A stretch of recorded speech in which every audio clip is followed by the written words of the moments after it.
Barakatah Yahweh, Barakatah Yahweh Shah, Kahalayim La Yahweh Bahashim Yahweh Shah Bahashim Rachaha Kodash, and double honors to the men of Great Millstone, from the elders and apostles and to the rest of the brethren on down, is teaching and preaching the true doctrine of Yahweh Bahashim Yahweh Shah.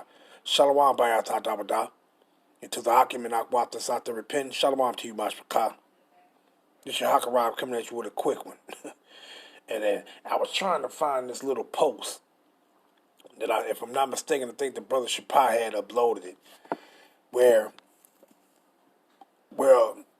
a brother had 270 acres of land, and these goddamn devils, what you see right here, stole it from him. Told him to get off this land or die. And I'm going to play this little clip right here. But I just want to bring out a few scriptures on it and end it off. Because, hey, man, these motherfuckers are something else, man. See?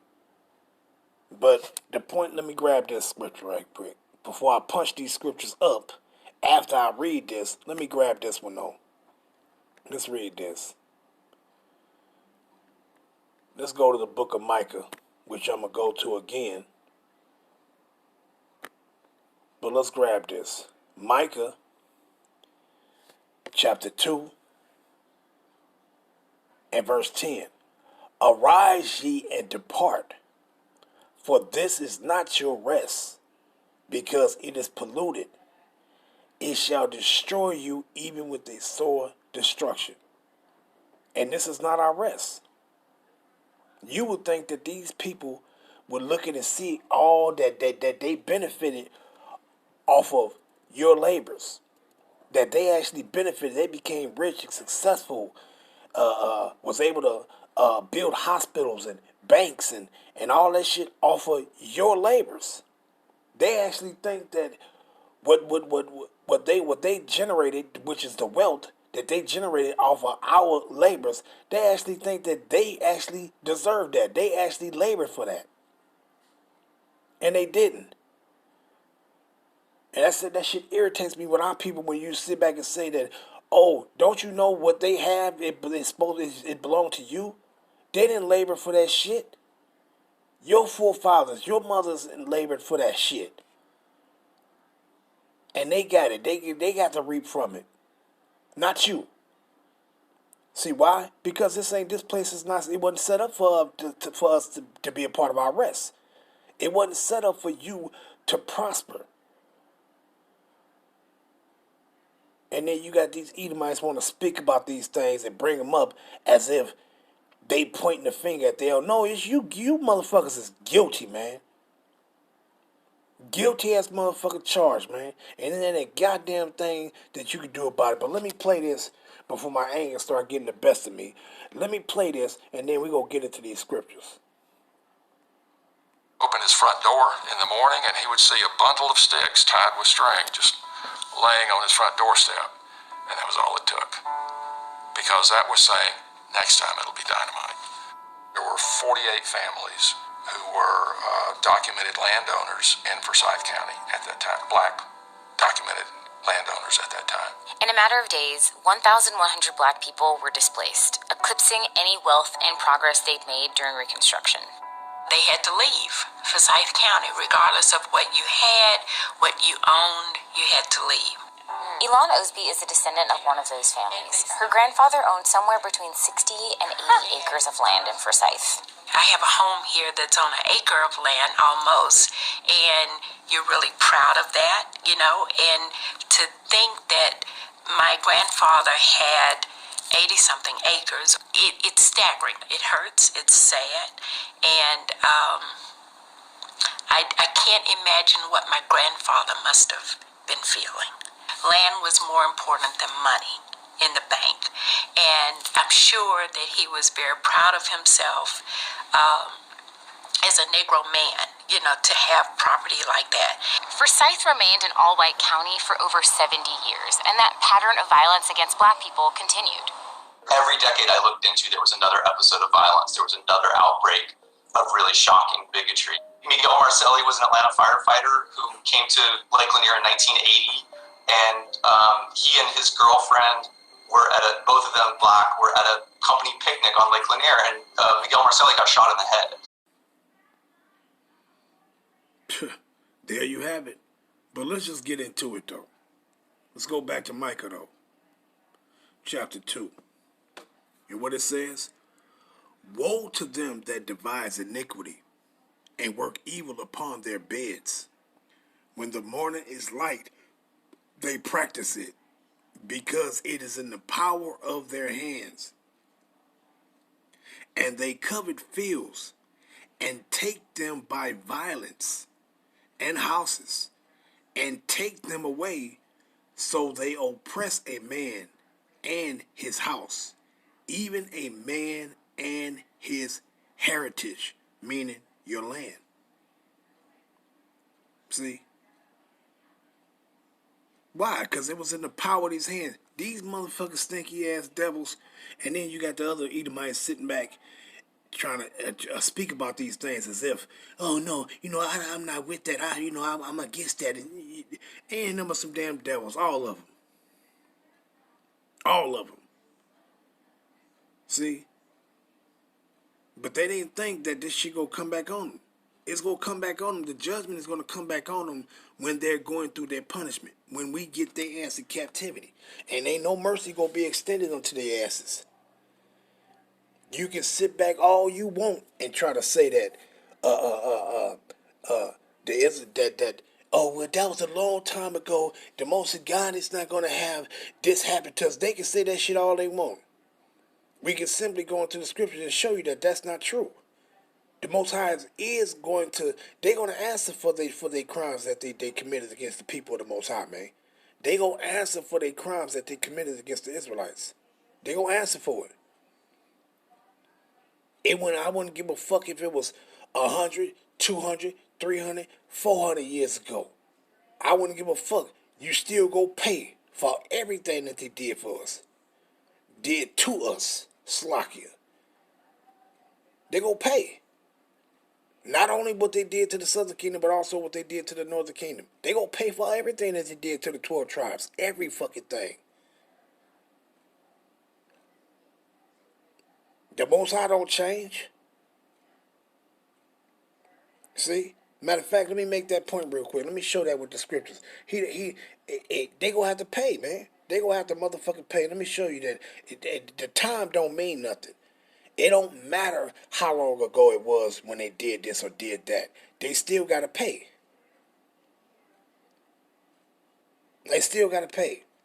But let's grab it. Watch this. Let's go to 1 Samuel, the 15th chapter. Right? Matter of fact, let me see. What is that? Deuteronomy 25. Is that 25? Let me see. Let me go grab this real quick. 25, and I think... let's see.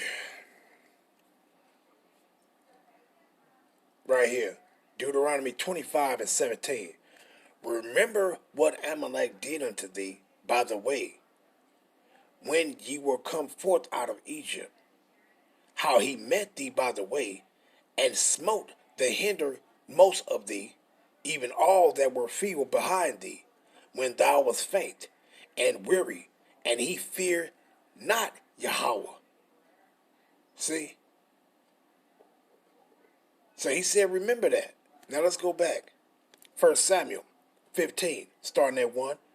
Samuel also said unto Saul, the Lord sent me to anoint thee to be king over his people, over Yasharallah. Now, therefore, hearken thou unto the voice of the words of Yahweh. Thus said Yahweh of hosts, I remember that which Amalek, meaning these Edomites, did to Yasharallah, how he laid wait for him in the way when he came up from Egypt. Now go and smite Amalek and utterly destroy all that he had. Spare them not, but slay both man and woman, infant and suckling, ox and sheep, camel and ass. The Most High said, slay all this shit. Now, did Saul do it? We already know he didn't do it. All you gotta do is go read the text. We already know he didn't do it. He didn't get rid of all the Amalekites, because if he did, how did they flee during the time of David? How did they do that? When David got the throne, how did they flee then? If he got rid of all the Amalekites, how did Haman bitch ass was around? Haman the Agagite, which was the son of Amalek. How did he come around if they got rid of it? So that didn't happen. See? So let's find out how long ago from when they came against us, fighting against us when we came out of Egypt, until the time until this time in this contest right here that we just got through reading. Let's find out the time gap between when they came and attacked us, when we came out of Egypt, all the way into this time where he told Samuel to tell Saul to go put their ass to death. Let's find out the time gap. Let's see. Let's go to Acts. And what is that? 13. Acts 13. And we gonna start. Let's see where we'll start at. Let me see. Around here. But the point is 20, right? But I'm going to start up some, just for read a little context. Yeah, I'll start here at 17. Acts 13 and 17. The power of this people of Israel chose our fathers and exalted the people when they dwelt as strangers in the land of Egypt. And with an high arm brought he them out of it. And about the time of 40 years, suffered he their madness in the wilderness. And when he had destroyed 7 nations in the land of Canaan, he divided their land to them by lot. And after that, he gave unto them judges by the space of 450 years until Samuel the prophet. See? So that was a 450-year gap between when these Edomites did what they did to us, all the way into the time of Samuel the prophet, when he was told to go tell Saul that I said go and smite him. That was 450 years later. Now, dealing with that, having that in mind, 450 years later, what would those people be saying? Wouldn't they be walking around and saying, I didn't do it, it wasn't me? And then our stupid ass people will be walking around telling me, well, you didn't go through that. That didn't happen to you. Stupid as fuck. Well, do the Most High feel like how you feel? Hell, damn, nah. And do the Most High feel how they feel? Hell, motherfucking nah. He don't. See? This was 450 years later when he said, go exact vengeance on their ass. Pay them back for what they did to you. So how much more now? These goddamn Edomites did way far more shit to us now than what they fucking did back then to our people. And you can motherfucking bet that. They did way more horrible shit to you now in this time than they did to our people when they came attacking us when we was coming out of Egypt. Way more horrible things that they did to your ass now than then. So how much more now? Do you think since it been this 400 years, since it been 500 years, you think the Most High ain't going to exact judgment upon these people for what they did to us, man? You motherfucking Israelites better wake the fuck up and get rid of that old simpy, weak ass spirit.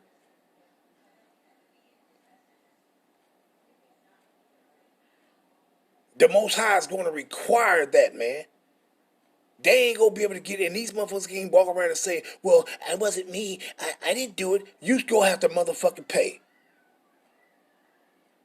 You going to have to motherfucking pay, man. But let's go back to Micah, though. Let's go back to it. Go have to motherfucking pay, man. Micah 2 and verse 1. Woe to them that devise iniquity and work evil upon their beds. These motherfuckers lay down on their bed and they practice. If they're in that power seat, they practice on what they gonna do to you, what laws they gonna pass to persecute you and your people. What plans they gonna be able to execute to pollute you in the places where you in place of your environment? Sitting around a round table and saying, okay, we're gonna get tons of drugs from this place and we're gonna bring it here and we're gonna put it all in the so-called black communities. And we're gonna kill two birds with one stone. We're gonna get half of them hooked on the drugs and we're gonna have half of the other ones selling it to their own people to prosper. So that's us killing two birds with one stone. Because the other ones, they gonna be hooked off drugs, but to where they gonna die, and the other ones, we gonna lock them up for selling the damn drugs. So we killing two birds with one stone. See, these are the things that these goddamn people do against you. Continuing, Micah 2:1, when the morning is light, they practice it, because it is in the power of their hand. And they cover fields and take them by violence, and houses and take them away. So they oppress a man and his house, even a man and his heritage, going into his land. See? And what it says, what Yahweh Ba'ashem Yahushua say? Therefore, thus said the Lord Yahweh Ba'ashem Yahushua, behold, against this family do I devise an evil. He devised an evil against you goddamn Edomites, man. See, from which ye shall not remove your necks, neither shall ye go heartily, for this time is evil. And what are you saying? You Edomites, and I'm saying right now, you goddamn Edomites, you ain't gonna be able to escape this judgment.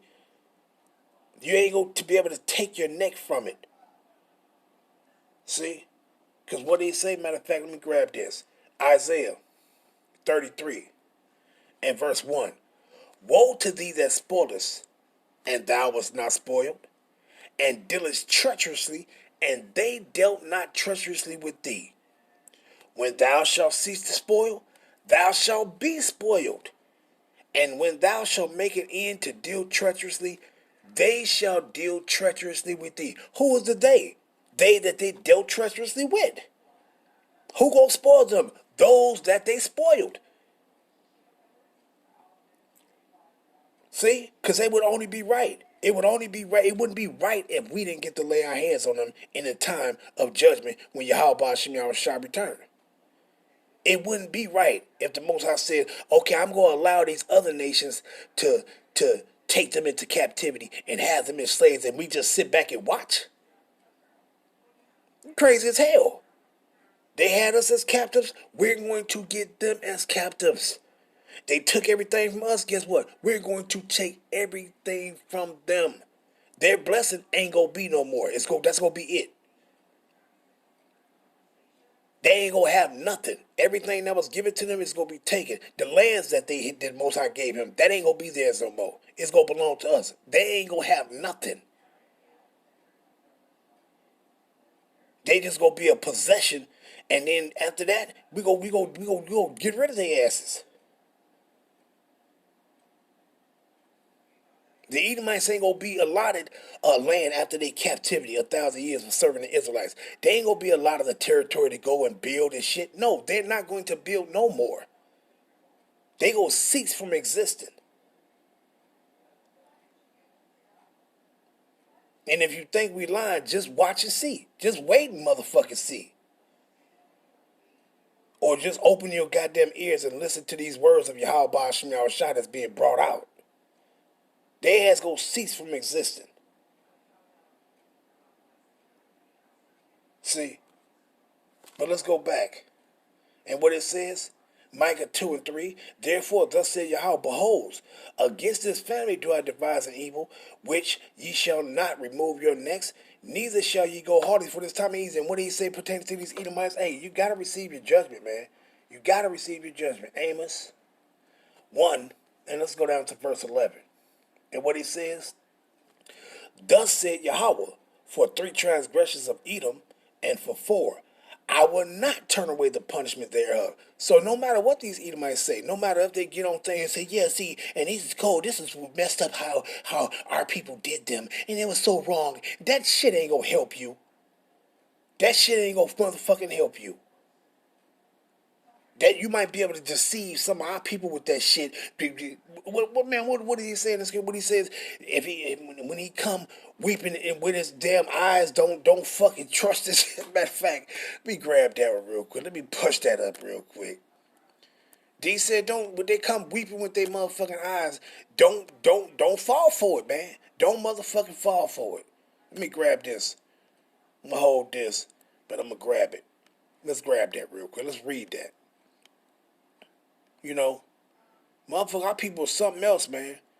Let me grab this Sirach 12th chapter. Right? Sirach 12. But I'm going to hold this right here. Sirach 12, and I'm going to start at 10. Never trust thy enemy, for like as iron rusted, so is his wickedness. Though he humble himself and go crouching. And then when you saw them eating, might sit back, oh yeah, and this is what happened. They would put a bundle of sticks on the distance. Like, and you see the other one. Don't nobody care about that shit. You only go deceive these old weak ass motherfuckers of our people. But those of us, no, we waiting for the judgment to come and be carried out, to be executed. See? Under Yahweh Hashem Yahushua and his people, the elect Israelites, that's predestined to carry that judgment out. See? But what it says, though he humble himself and go crouching, yet take good heed and beware of him. And thou shalt be unto him as a looking glass, and thou shalt be unto him as if thou hast wiped a looking glass, and thou shalt know that his rust had not been altogether wiped away. What it says, set him not by thee, lest when he overthrow thee, he stand up in thy place. Neither let him sit by thy right hand, lest he seek to take thy seat. And thou at the last remember my words and be pricked therewith. Who will pity a charmer that has been bitten with a serpent, or any such as come near wild beasts? So one that goeth to a sinner and is defiled with him in his sins, who will pity? See? And what it says, for a while he will abide with thee, but if thou begin to fall, he will not tarry. An enemy speaking sweetly with his lips, and that's what they doing, speaking sweetly with their lips, trying to make it seem as if they sorrowful for those things that they people did, and they not. But in his heart, he imagined how to throw thee into his pit. Meaning, motherfuckers, what? They lay upon their beds, imagining what the fuck to do to you. See? He will weep with his eyes, and that's what you saw them motherfuckers doing. Oh yeah, and he would put a bundle of sticks, and they would do this, and they would do that, and this he came, and he was a fireman, and he came with his girlfriend, and he got his head blew off. You know, that's what you call he will weep. He weeping with his eyes. But what? But if he find opportunity, he will not be satisfied with blood. See? Them motherfuckers, they don't fall for that shit, man. Don't fall for it. What did 11 say? Sirach 12 and 11. Though he humble himself and go crouching, yet take good heed and beware of him. Don't fall for it. Amos 1 and 11. Thus said Yahweh, for 3 transgressions of Edom, and for 4, I will not turn away the punishment thereof, because he did pursue his brother with the sword and did cast off all pity. Didn't show no motherfucking mercy. You know the shit they did to us. They didn't show no mercy, man. So Yahweh Hashem Yahushua is coming to execute judgment and show no mercy unto them that didn't show no mercy. And his anger did tear perpetually, and he kept his wrath forever. And they still got that same wrath in them towards us, man. So you motherfuckers just keep it up. You motherfuckers keep it up, because that's all they trying to do. Matter of fact, let's grab this. Job 20 in verse 10. What it says, straight to the point for their ass. His children shall seek to please the poor, and his hands shall restore their goods. And that's a form of what they do when they try to come up with those little interviews and oh yeah, and this happened to them, and this is wrong, this shouldn't happen to no one. And that's what they do. They seeking to please the poor. But guess what? His hands shall restore their goods. And that ain't talking about they going to restore what they took from us here. That's actually talking about their hands. They're going to rebuild our shit. And it's not going to be here. It's going to be rebuilt in our land. When we get the kingdom. When we get our portion, our blessing. When we in our blessing, they going to build up our shit. See, matter of fact, let me show this real quick. And then what it says, his hands shall restore their goods. Let's grab this word real quick. Right? Restore their goods. It ain't talking about no shit over here. See, because you had the dumb idiot one time, GOCC, that whatever that dude, bug-eyed dude, his ass would say, yeah, see, if the wicked restore that what he have, which he have restored the pledge which he have taken, then he go be, man, dude, that's talking about Israelites. That's talking about Israelites. Matter of fact, if I'm not mistaken, I think that was Isaiah the 55th chapter. See? But let's grab this restore right quick. Restore, shawab, which means return. But we're going to go down to the point for this. Right here. And it says to what? To bring back, to restore, refresh, repair, figuratively. So what is that when it says repair? We go watch this. And it says what? His children shall seek to please the poor, and his hands shall restore their goods. It says repair. So let's grab this real quick. Let's go to Isaiah. Show you when it says his hands shall restore their goods, meaning repair their goods, it's time that they go build our shit. Isaiah 60 and verse 10. And the son of strangers shall build up thy walls, and their kings shall minister unto thee. For in my wrath I smote thee, but in my favor have I had mercy on thee. Let's go over 60 and verse 4, right? And they, 61 and 4, Isaiah 61 and 4, and they shall build up, Slakia, and they shall build the old wastes. They shall raise up the former desolations, and they shall repair, there go that word right there, for what? For restore their goods, meaning repair their goods. Watch this. And they shall repair the waste cities, the desolation of many generations. Let's grab that word repair. Let's grab it.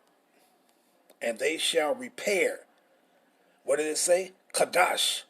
Right? Let's go down. It says what? To be new, renew, repair. Right? Let's go down to the point though. What did it say right here?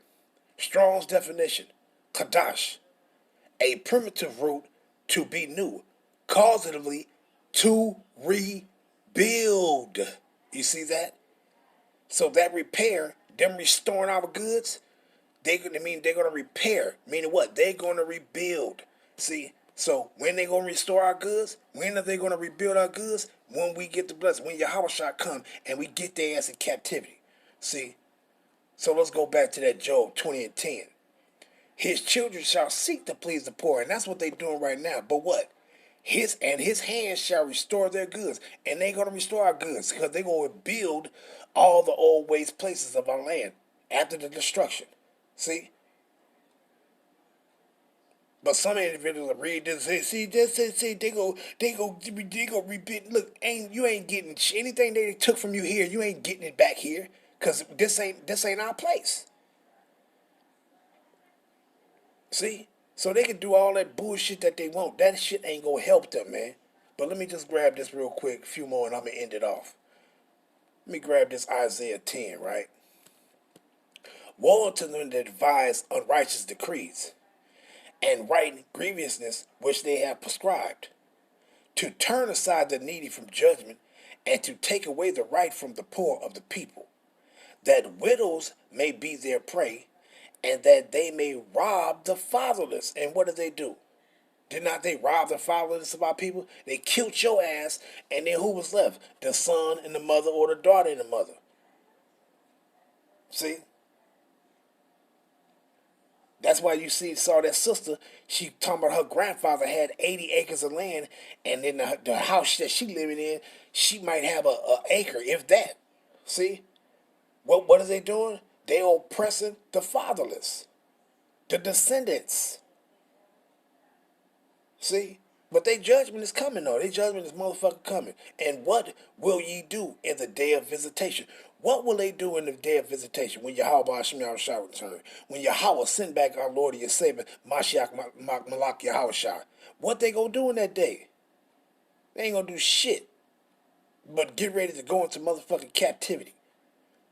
And in the desolation which shall come from far. And what is that desolation, that destruction that's gonna come from far? Those nuclear ordinances that's coming to destroy all this motherfucking shit. To whom will ye flee for help? They ain't fleeing no motherfucking where for no help, because it ain't gonna be none to help them. Ain't nobody gonna help them. Matter of fact, where is that at? What is that? Is that Isaiah 14? Matter of fact, Con, I think it is. Con, Isaiah, the 14th chapter. Man, right there, verse 6. What it says, start at 5. Isaiah 14 and 5 and 6. The Lord had broken the staff of the wicked and the scepter of the rulers. He who smote the people in wrath with a continuous stroke. He that ruleth the nations in anger is persecuted, and none hindereth. Ain't nobody gonna hinder them. Ain't nobody go help them. Ain't nobody gonna come to their aid when they getting all hell, when they receiving their judgment. Ain't nobody gonna come to their help. Ain't nobody gonna be a help for them. So let's read it again. Isaiah 10 and 3. And what will ye do in the day of visitation? And in the desolation, meaning the destruction which shall come from far? To whom will ye flee for help? And where will ye leave your glory? No motherfucking where. See? You Edomites got hell to fucking pay, man. You got fucking hell to pay. But let's move on. Let's grab this one. Proverbs 4. And let's go down to 16. Run through these real quick. It says what? For they sleep not except they have done mischief, and their sleep is taken away unless they cause some to fall. And them motherfuckers they'll lose sleep if they don't fucking, they got a plan to execute and to kill you. They'll lose sleep if they don't get to carry that out. See? For they eat the bread of wickedness and drink the wine of violence. And that's them. That's their ass, man. That's their ass. Goddamn devils. You know about some devils. So you Israelites, y'all can be fooled if you want to, thinking the motherfuckers is peaceful and they your friends and you want to try to come together. And they know we gonna come together. So you basically trying to tort what the Most High already got established. He ain't got us to come together. We ain't gonna never be no Edomites and Israelites coming together as one. That shit ain't gonna happen. So get that out your fucking head. Psalms 36 and 1. A psalm of David, the servant of Yahweh. The transgressions of the wicked said within my heart that there is no God, there is no fear of Yahweh before his eyes. For he flattered himself in his own eyes until his iniquity be found to be hateful. The words of his mouth are iniquity and deceit. He had left off to be wise and to do good. You see that? He devised mischief upon his bed. He setteth himself in a way that is not good. He abhorred not evil. They don't hate doing evil. They love doing motherfucking evil. And they love doing evil 10 times. They love it. They love it. They love it. As long as they can do it to you. They be fucking. They be so excited when they can just fuck you over. They be exhilarated. They feel exhilarated and invigorated if they fucking invigorated if they can just fuck you over. Like it's like when they fuck you over, it's like a weight, a giant weight that been released off their shoulders as long as they can fuck you over. They feel like they accomplished something when they fuck you over. But our people don't get it. So keep thinking these motherfucking people your damn enemies and they just keep fucking you over, keep fucking you over, keep fucking you over. Keep thinking that they your friends and they your enemies. Keep thinking it.